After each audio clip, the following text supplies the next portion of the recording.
दोस्तों टाटा स्टील की बात तो यहाँ पे कुछ बड़ी अपडेट निकल के आ रही है जिसको इस वीडियो के माध्यम से हम डिस्कस करने वाले हैं। टाटा स्टील को लेकर कुछ नए टारगेट निकल के हमारे सामने आ रहे हैं। टाटा स्टील जिनकी 7 कंपनियों का मर्जर होना है, एक एक करके शुरुआत होगी। The Tina plate company of India से शुरुआत होने जा रही है। इसके बाद में और भी सारी कंपनियों का मर्जर होगा टाटा स्टील के अंदर। ऐसे में टाटा स्टील का बिजनेस बढ़ेगा ही। तो क्या इस समय टाटा स्टील में इन्वेस्टमेंट करना चाहिए या फिर सब्सिडीज कंपनी के अंदर इन्वेस्टमेंट करके फ़ायदा उठाना चाहिए, जानने की कोशिश करेंगे इस वीडियो के माध्यम से। साथ में टाटा स्टील कितनी मजबूत है, इसके पॉजिटिव और निगेटिव पहलू को जानेंगे। क्या है ये आने वाले समय में हमें एक ज़बरदस्त रिटर्न दे सकता है। वैसे तो स्टील सेक्टर बहुत ज़्यादा दबाव में पिछले 2-3 सालों से। कोरोना के बाद से इस स्टील सेक्टर को बहुत सारी प्रॉब्लम झेलनी पड़ी और उसके बाद में इन्फ्लेशन की प्रॉब्लम भी शुरू हुई यूएस में। और उसके बाद में देखें तो जियो पॉलिटिकल टेंशन भी शुरू हुई और जब इसका बिजनेस देखें तो इंडिया के अलावा विश्व के दूसरे बाजारों में उस वजह से काफ़ी ज़्यादा प्रॉब्लम झेलनी पड़ी। लेकिन अब कंपनी धीरे धीरे उन सारी मुसीबतों से बाहर निकल रही है। तो क्या इस मौके का फ़ायदा उठा के हमें टाटा स्टील में इन्वेस्टमेंट करना चाहिए, जानने की कोशिश करेंगे इस वीडियो के माध्यम से। लेकिन उससे पहले अगर आप पहली बार हमारे चैनल पे आए तो चैनल को सब्सक्राइब कर दीजिए, एक बेल आइकॉन दबा दीजिए ताकि जब भी नया वीडियो बने पहला नोटिफिकेशन आपको मिले। वीडियो पसंद आए तो लाइक से जरूर कीजिए। चलो फ्रेंड्स, वीडियो स्टार्ट करते हैं। मैं हूँ आपका दोस्त SB दवे और हमारे अपने चैनल ऑनलाइन कमाई में आपका बहुत बहुत स्वागत है। तो सबसे पहले BSE सेंसेक्स की बात कर ले तो आज 71,721 के स्तर पे क्लोजिंग दी है, जहाँ पे मात्र 63 पॉइंट की ही तेज़ी थी, यानी 0.09% की तेज़ी। लेकिन आज देख लो कि शुरुआत तो काफ़ी अच्छी हुई थी, बाजार तेज़ी को पचा नहीं पाया और क्लोजिंग है जो बिल्कुल नीचे की तरफ रही है। इसका मतलब यह कि प्रॉफिट बुकिंग आ रही है। आज निफ्टी एंड मेटल में काफ़ी बड़ी गिरावट थी, 7,876 के स्तर पे 0.082% की गिरावट थी, यानी निफ्टी मेटल आज गिरावट के साथ आपको ट्रेड करता हुआ दिखाई देगा और अंत में क्लोजिंग निगेटिव हुई। लेकिन टाटा स्टील में हमने पॉजिटिव क्लोजिंग देखी है, ये बहुत बड़ी बात है। मेटल इंडेक्स में गिरावट के बावजूद भी इसने अच्छा प्रदर्शन किया है। अब पिछले 3 ट्रेडिंग सेशन से बाजार में FI फिर से बिकवाल बन गए और ये बाजार के लिए चिंताजनक बात है। 9 जनवरी को उन्होंने 990 करोड़ की बिकवाली की। 10 जनवरी यानी कल उन्होंने 1721 करोड़ का माल बेचा और आज उन्होंने 11,619 करोड़ की नई खरीदारी की, लेकिन सामने 12,484 करोड़ की बिकवाली कर दी। तो उनकी जो बिकवाली का आंकड़ा निकल के आ रहा है वो 865 करोड़ निगेटिव है। और इस नए साल में टोटल 270 करोड़ की बिकवाली कर दिया, तो यानी खरीदारी के मुकाबले बिकवाली ज़्यादा है। फिलहाल FI बाजार में फ्रेश एंट्री नहीं करे उतना। बाजार को जो साथ मिल रहा है वो है DI का। आज DI ने 12,951 करोड़ की नई खरीदारी की, सामने 11,344 करोड़ की बिकवाली की। तो उनकी जो खरीदारी है वो 1,607 करोड़ की पॉजिटिव है।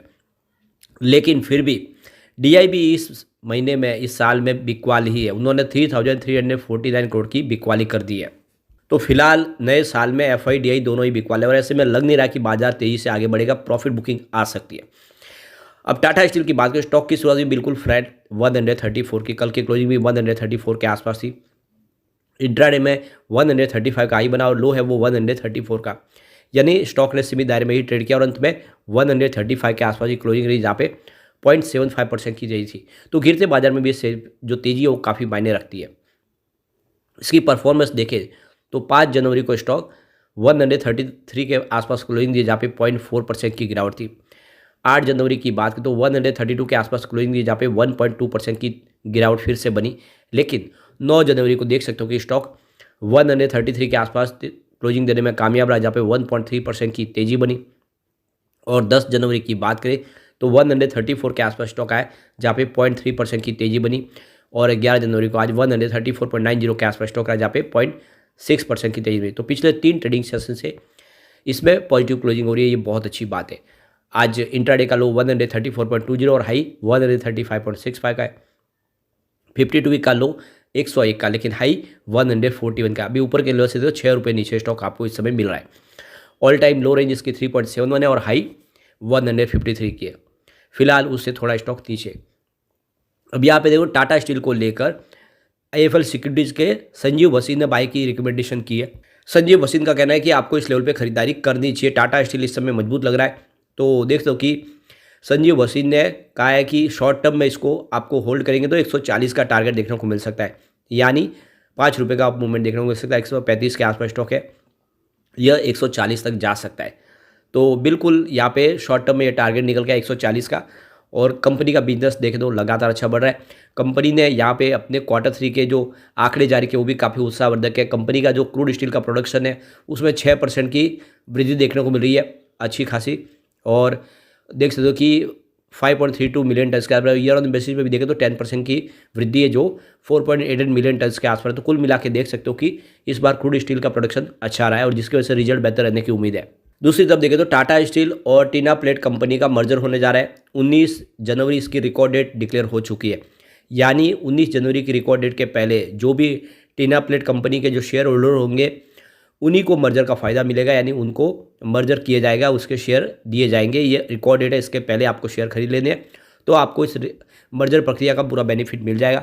तो टीना प्लेट कंपनी के जो शेयर की फेस वैल्यू 10 रुपीज़ है, लेकिन यहाँ पे टाटा स्टील के जो शेयर की फेस वैल्यू 1 रुपये है, इसको फेस वैल्यू को बदल दिया गया था। जुलाई 2022 में ही 10 रुपीज़ के जो फेस वैल्यू का शेयर था उसको 1 रुपये में बदल दिया गया था। तो हर 10 शेयर जो फेस वैल्यू जिनकी 10 रुपीज़ है टीना प्लेट के, उनके सामने 33 शेयर दिए जाएंगे टाटा स्टील के जिसकी फेस वैल्यू 1 रुपये। तो इस तरह से ये मर्जर प्रक्रिया के तहत इसका बेनिफिट मिलेगा उनके शेयर होल्डर को। बीते इस सप्ताह देखें तो टीना प्लेट कंपनी के लिए नेशनल कंपनी लॉ ट्रिब्यूनल यानी NCLT कोलकाता ने टाटा ग्रुप की कंपनी टीना प्लेट और टाटा स्टील के मर्जर को मंजूरी दे दी है। RBI से पहले ही मंजूरी मिल चुकी है और बाकी सारी भी मंजूरी मिल चुकी है, शेयर होल्डर की भी मंजूरी मिली है। ऐसे में आने वाले 2024 तक ये जो साल है इसमें 7 कंपनियों का अलग अलग करके मर्जर होगा। अब शुरुआत टीना प्लेट कंपनी से हो चुकी है। एक बार इसके निगेटिव पॉजिटिव पहलू देख ले तो पहला पॉइंट निगेटिव वो है एनुअल रेवेन्यू, जिसमें 0.14% की गिरावट है जो लास्ट ईयर जो 2,44,390 करोड़ के आसपास रहा था। इसके बाद अगला पॉइंट फिर से निगेटिव और वो है क्वार्टरली रेवेन्यू, जिसमें 7.01% की गिरावट देखने को मिल रही है, जो ईयर ऑन बेसिस पे देखें तो 55,910 करोड़ के आसपास रहा। तीसरा पॉइंट फिर से निगेटिव वो है एनुअल नेट प्रॉफिट, जिसमें 78.18% की गिरावट देखने को मिल रही है, जो लास्ट ईयर 8,760 करोड़ के आसपास रहा। इसके बाद चौथा पॉइंट है वो भी निगेटिव है और वो है क्वार्टरली नेट प्रॉफिट, जिसमें 509.15% की ज़बरदस्त गिरावट देखने को मिल रही है, जो ईयर ऑन बेसिस पे 6,196 करोड़ के आसपास रहा। इसके बाद अगला पॉइंट फिर से निगेटिव वो है स्टॉक की प्राइस, जिसमें 13% की गिरावट देखने को मिल रही है, यानी सेक्टर के मुकाबले इसकी परफॉर्मेंस निगेटिव रही है। इसके बाद अगला पॉइंट फिर से निगेटिव वो है प्राइस टू अर्निंग रेशियो, जो PE रेशियो जो -27.28 है, ये भी निगेटिव है। लेकिन इसके बाद अगला पॉइंट पॉजिटिव वो है डेट टू इक्विटी रेशियो, जो 0.76 है, लेस देन 1 है। तो ये इसके लिए पॉजिटिव पॉइंट बनना है, यानी कंपनी अपने डेट को आराम से क्लियर कर सकते है, उसमें कोई चिंता की बात नहीं। एक पॉइंट और निगेटिव है रिटर्न ऑन इक्विटी ROE, जो 8.49 है, ये लेस देन 10% है और इसीलिए निगेटिव पॉइंट बन रहा है। अगला पॉइंट पॉजिटिव और वो है म्यूचुअल फंड की होल्डिंग, जो लास्ट क्वार्टर में इंक्रीज हुई है। एक पॉइंट न्यूट्रल बनना वो है प्रमोटर की शेयर होल्डिंग में प्रमोटर की होल्डिंग, जो अनचेंज रही है 33% के आसपास। एक पॉइंट और पॉजिटिव वो है इंटरेस्ट कवरेज रेशियो, जो 5.29, तो ये देख लो कि हायर देन 1.5 है और इसीलिए यह एक पॉजिटिव पॉइंट बना, यानी कंपनी अपना जो भी इंटरेस्ट पेमेंट है वो चुका सकते हैं, उसमें कोई चिंता की बात नहीं, कंपनी की सेहत काफ़ी अच्छी है। एक पॉइंट और न्यूट्रल बनना वो है प्रमोटर के गिरवी शेयर, जो 1.55% है, जो बहुत ही छोटी अमाउंट है, कोई चिंता की बात नहीं। तो यहाँ पे अगर हम निगेटिव पॉइंट की टोटल बात करें तो आपको काफ़ी ज़्यादा दिखाई देंगे, निगेटिव पॉइंट की संख्या ज़्यादा है और ये करीब 7 निगेटिव पॉइंट आपको दिखाई देंगे। अब पॉजिटिव पॉइंट यहाँ पे मात्र 3 है और 2 न्यूट्रल पॉइंट है।